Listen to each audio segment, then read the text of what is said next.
What's going on? It's the RapNerd, and I just got out of seeing the latest horror movie that released over the weekend called Oddity.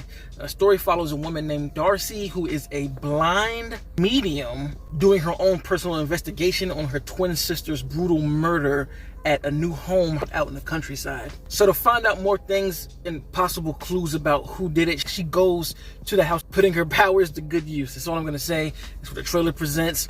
And man, this movie was excellent. I'm so happy that this film released when it did, because I feel like it's the other side of the coin to Longlegs. And what I mean by that is, we all saw the marketing for Longlegs as being one of the scariest movies of the decade, of the year, however you've seen it in the headlines. And I feel like Longlegs is a movie that it is scary, and that's scary if you're like engaged in the movie in the way that the film wants you to be. And what I mean by that is, Longlegs to me is not traditional scary, of what I would consider to be traditional scary.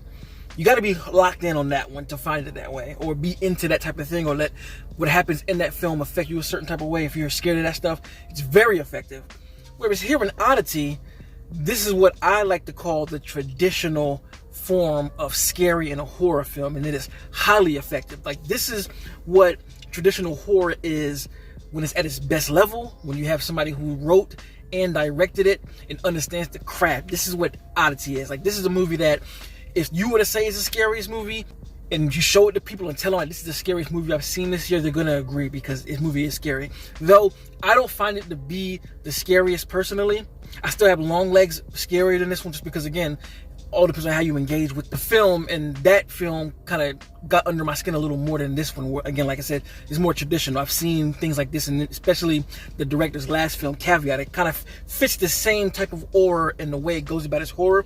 So that being said, excellent film. What I love most about it is, at its core, it's pretty much a murder mystery. And then it uses the paranormal to weave itself in and out of the story and provide even more scares. And yeah, I was presented that on the surface, it tells you that, but it definitely goes down that path more than I assumed it to be. And to piggyback off of what I said about being traditional horror in the best way possible, is this movie gives you enough to understand why things are happening, but it doesn't necessarily give you the fleshed out reason as to how, but you don't care because everything is executed so well, and the why gives you enough information to perceive different reasonings as to how it's happening. And this film is extremely isolating. It only takes place in a few different locations, and most of it is in this mansion that the deceased twin bought. So they make good use of every single room, every single corner, every single step of this house.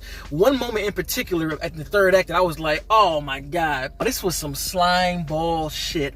And they present that moment that I'm talking about early on in such a good way, and even just use that moment in the script and in the dialogue that I thought was brilliantly written in a way to sew things together. And there's a lot of that in the film. You're presented different angles of the house in different ways, and it comes back in such a haunting manner. All of the jump scares in this film fucking work, man.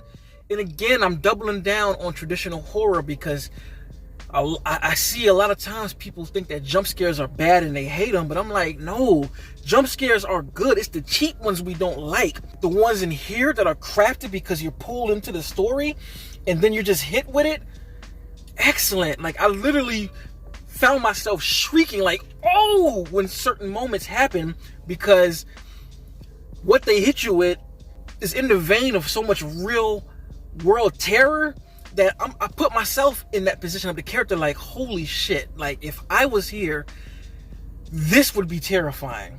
And there's a moment in there that, like, you're put in that moment and you're just there, and there's nothing you can do about it. You're right along there with the character. There's nothing this character can do about it, and you as an audience member, you're just sitting there like, holy shit. I think the cinematography here is beautiful. The way the camera moves, the way the camera doesn't move, the choice in framing to really open up this house to show how big it is, but also make you feel isolated because you're trapped within these walls and there's no other way out. And I found the actress who played Darcy's performance to be extremely vulnerable, emotional, but quick-witted at the same time. She also is a wisecracker. She says a lot of slick shit, because you can already tell where she's coming from as she speaks to certain people in this film. And another thing I love about the film is it presents you the full story at the beginning of the movie, but it just takes key chapters out. So what you see at the beginning is kind of like, okay, this is how this went. But then as the pages start to come back into play in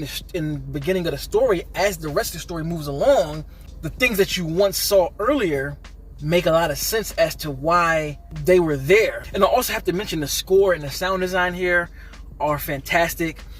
They utilize footsteps and different sounds of the house to just build such an atmosphere and scare factor at every turn, yo. Like, there are moments when you're expecting to see stuff because of the sound design, but you don't see anything. But then there are moments when you end up seeing something because the sound design didn't depict what was coming, and it just makes for a big, what the fuck? So all in all, man, I had an excellent time watching this movie. If you can go see this film, go see it. I cannot wait for this movie to hit Shudder in physical media, because this is a movie that you're going to want to watch with a group of people, and it's going to send everyone through the roof. This is a crowd-pleasing, excellently designed, directed, written horror film. And if you have not checked out Caveat on Shudder, give it a shot, because if you like this film, you'll like that one. So let me know in the comments what you thought. If you've seen the movie, did you love it? Did you like it? Did you think it was the scariest movie of the year? And where do you rank it as far as films and horror in general? And if you like this kind of content, make sure to like and subscribe. And if you already are subscribed, thank you. And until next time, peace. RapNerd Productions, no capping, that's word to mommy.